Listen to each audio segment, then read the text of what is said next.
Louis XV came to the throne in 1715, at only 5 years old, and initially inspired genuine affection among the French people. After the long and exhausting reign of Louis XIV, the young king symbolized peace and renewal.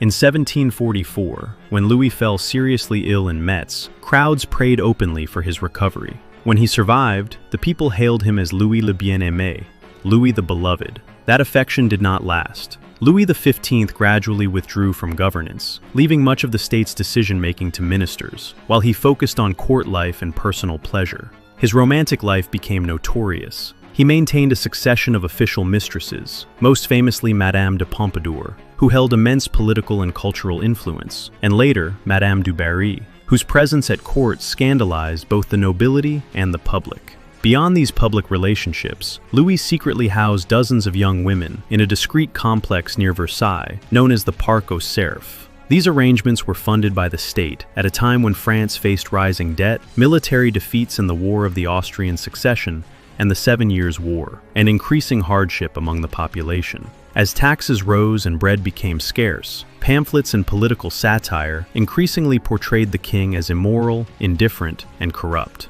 Louis XV's private excesses became inseparable from public failure. By the end of his reign, respect for the monarchy had severely eroded. When Louis XV died in 1774, he was no longer mourned by his people. The man once called Louis the Beloved was remembered instead as a ruler whose indulgence and detachment helped undermine the authority of the French crown, leaving a legacy that would burden his successor and hasten the path toward revolution. This is Dynasties and Tales, bringing history to life.